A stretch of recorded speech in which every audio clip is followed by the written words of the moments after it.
So the question that we just had, my name's Steve, by the way, for those of you who don't know me, I'm part of the team here at Foundry Community Church, and it's great to have you with us.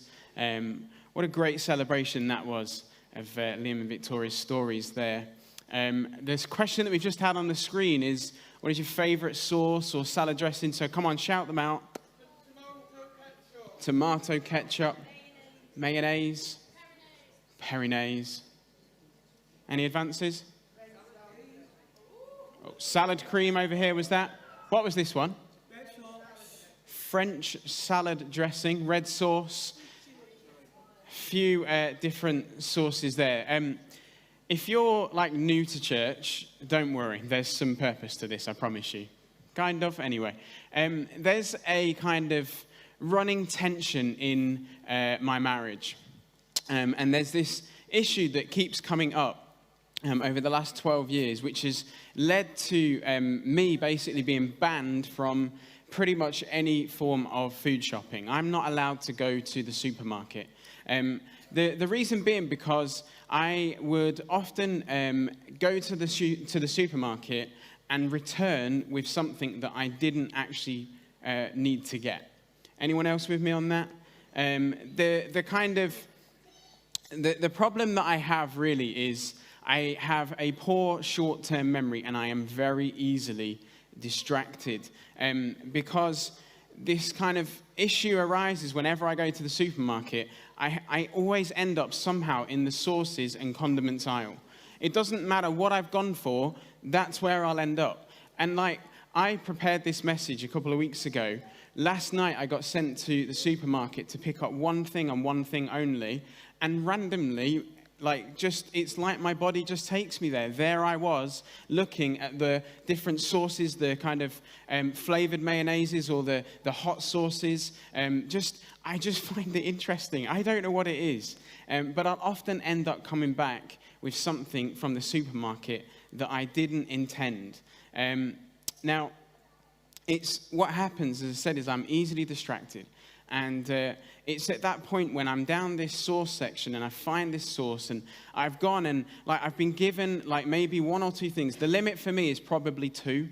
In fact, no, probably one. And at one, I have to write it down in my phone on the notes section. Otherwise, I will forget what I went for. And I'll either have to ring up Ruth when I'm stood there in the sauce section, why am I here?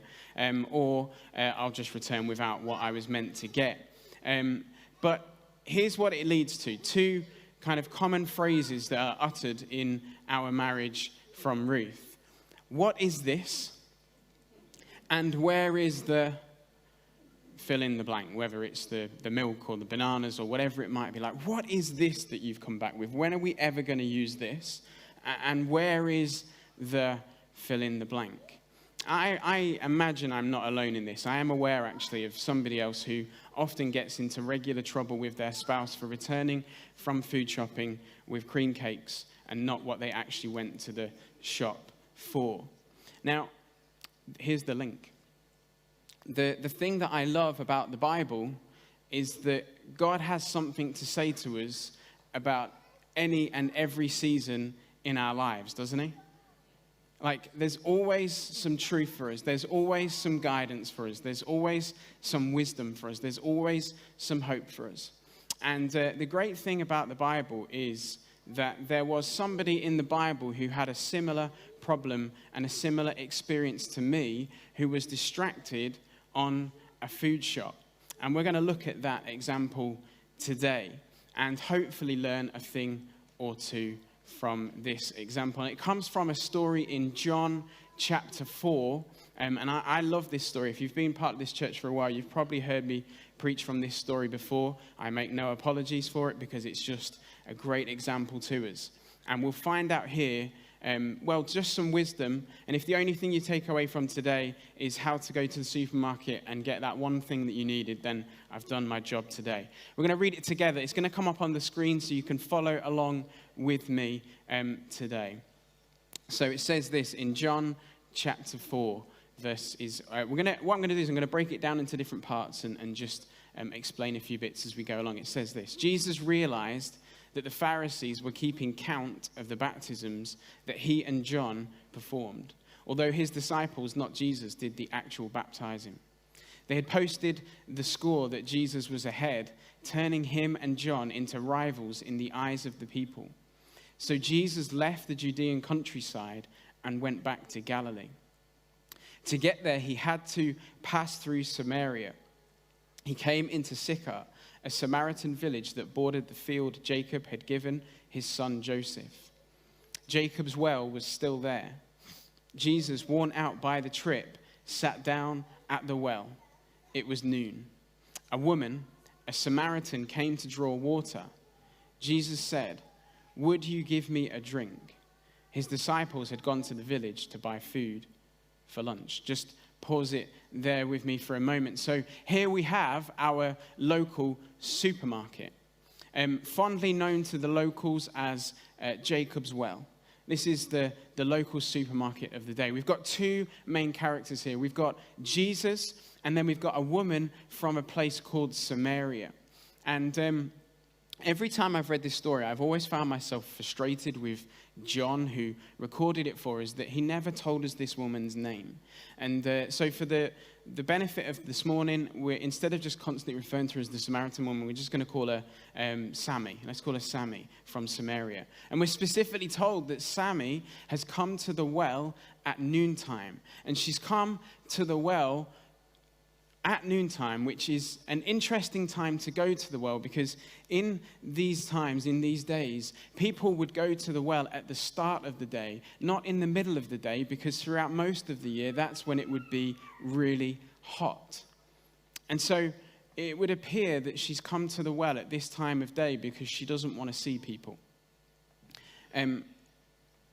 We'll find out a bit about that in a moment. But she had a really simple need. She had a very short shopping list, and on her list was one thing. In fact, it was the only thing that this supermarket did, which was water. And so she's come to this well. She didn't need to write in her smartphone a list or anything. There was just this one thing that she needed to get. Nothing else to remember. But when she gets there, she finds this man at the well, and on his own, and asking her for some water. And then we see this interaction. The Samaritan woman, taken aback, asked, "How come you, a Jew, are asking me, a Samaritan woman, for a drink?" Jews in those days wouldn't be caught dead talking to Samaritans. There's not time to kind of go into the full history of this, but there's a tension here that we've got this Jewish man and this Samaritan woman. And, Jews and Samaritans, as we're just told there, they did not mix, they did not talk, they did not get on. Not only that as a man and a woman who are not married, like, they wouldn't talk in those days. But Jesus breaks through those barriers, and here we see the conversation. Jesus answered, "If you knew the generosity of God and who I am, you would be asking me for a drink, and I would give you fresh, living water." The woman said, "Sir, you don't even have a bucket to draw with, and the well is deep. So how are you going to get this living water?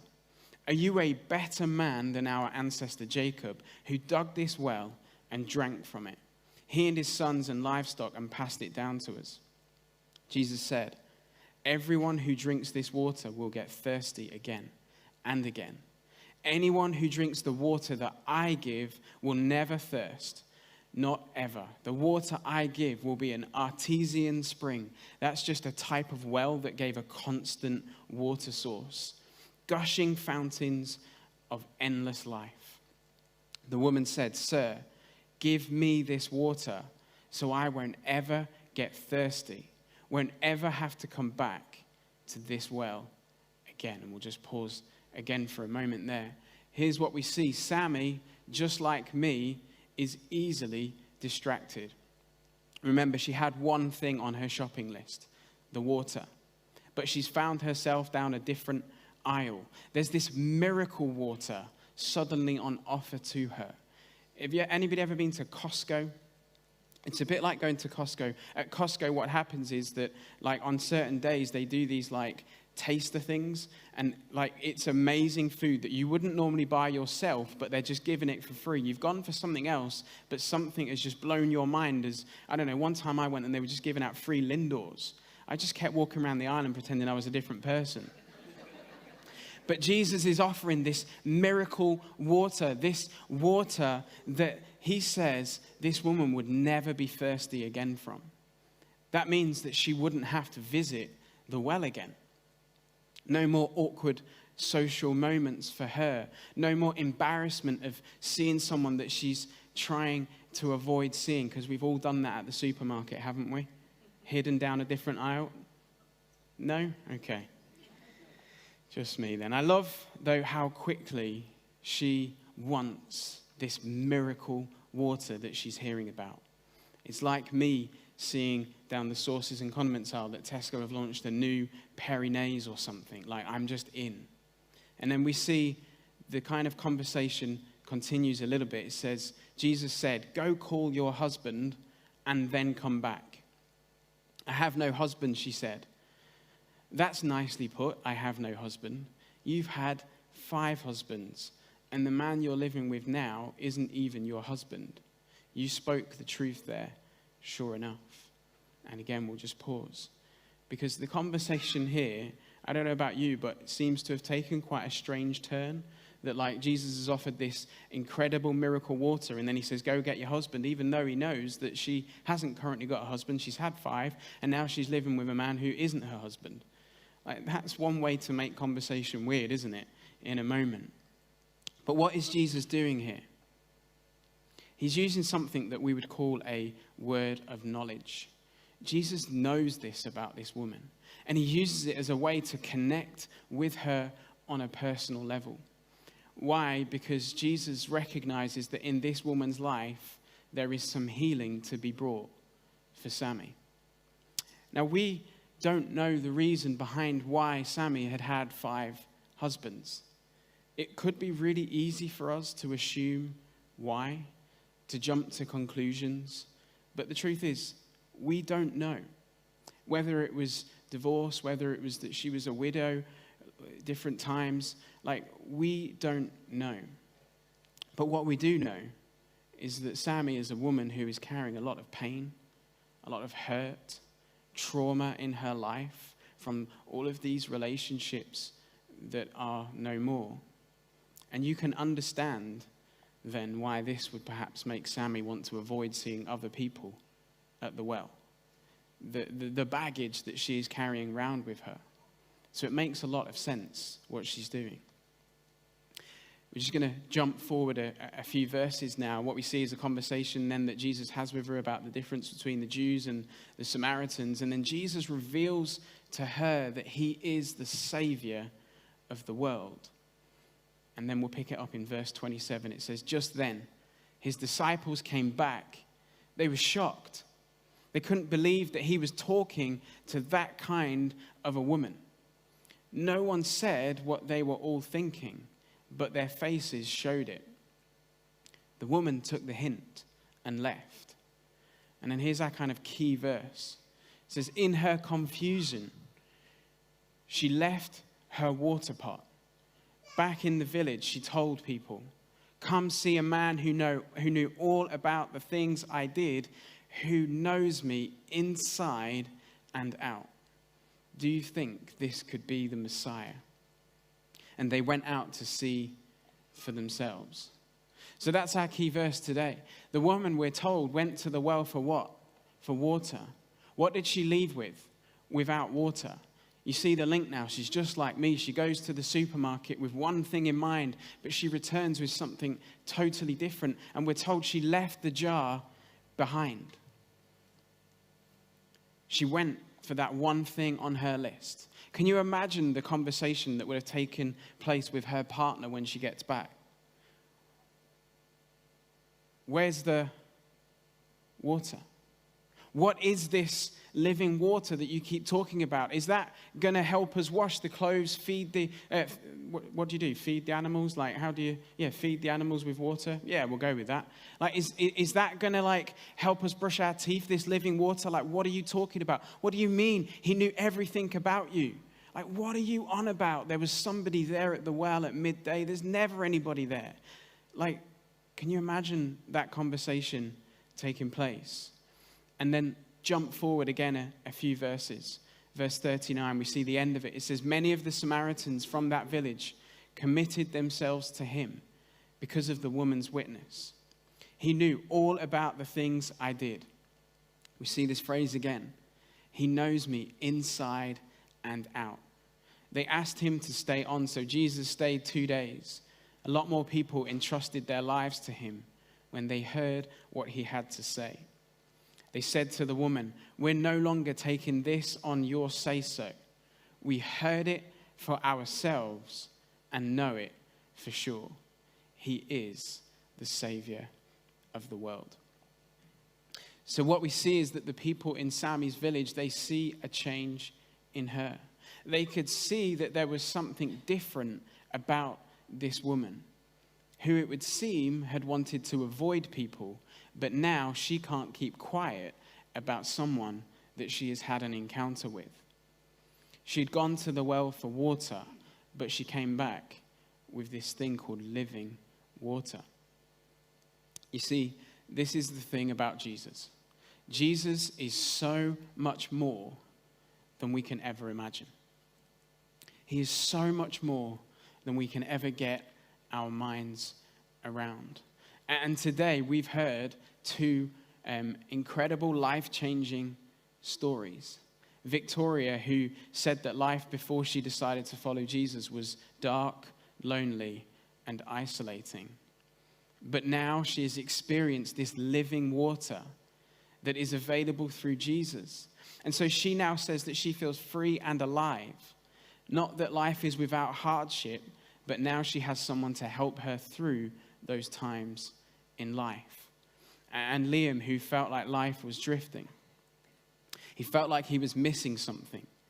And then he came to know Jesus. And now life feels like it has purpose to it.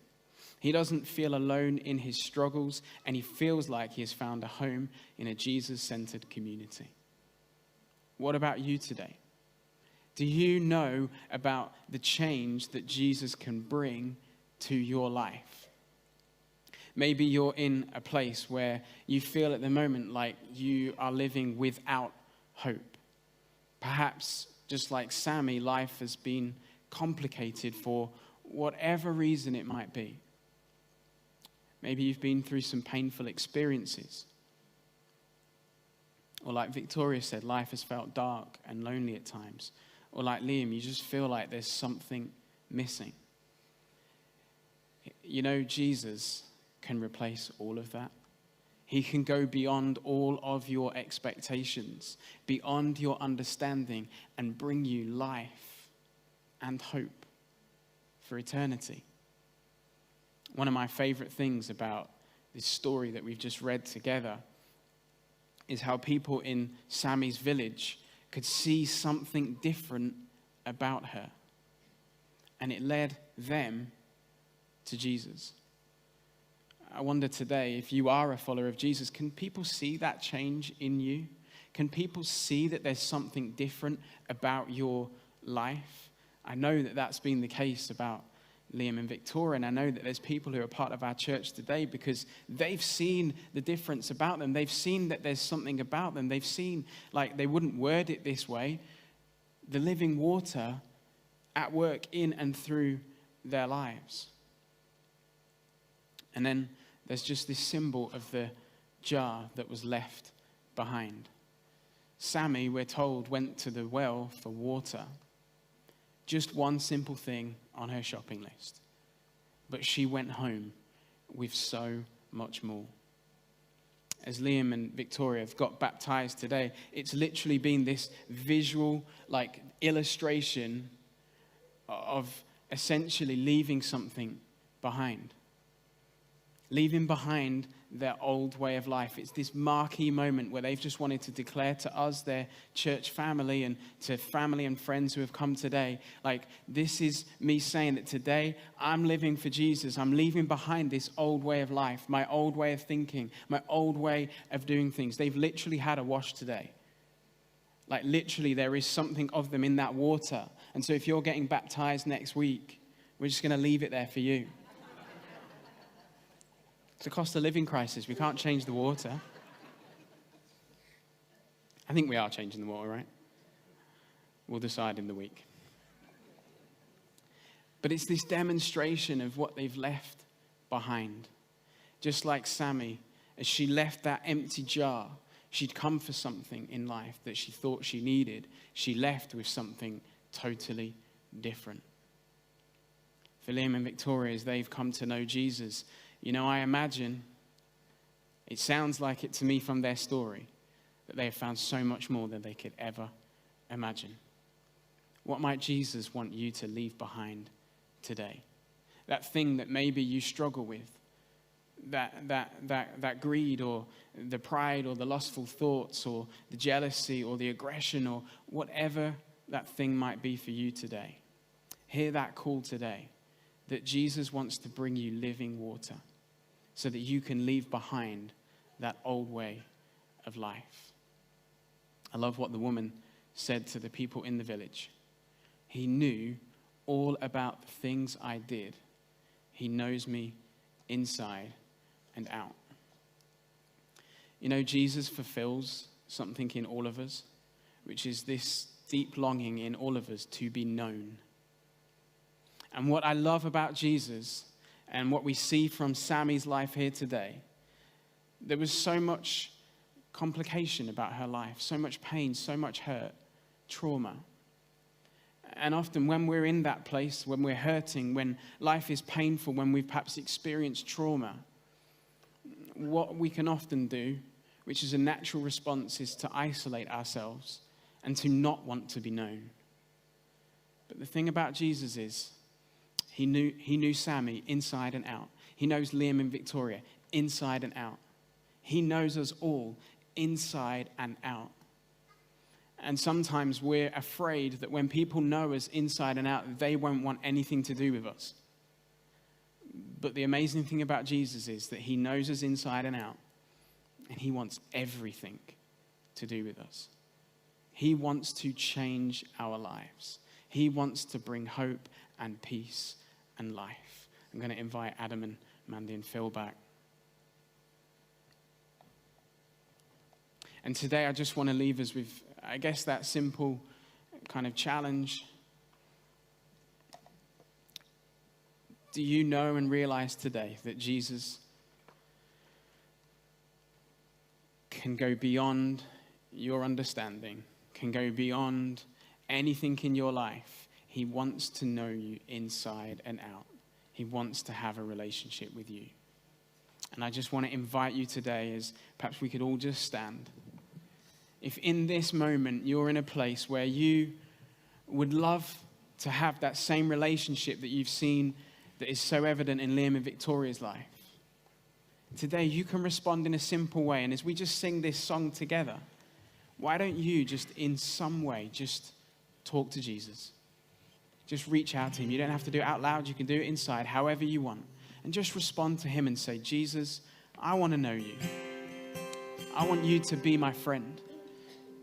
Jesus, I want to leave behind parts of my life that are a mess. And I want you to bring your healing and your help and your life into my life.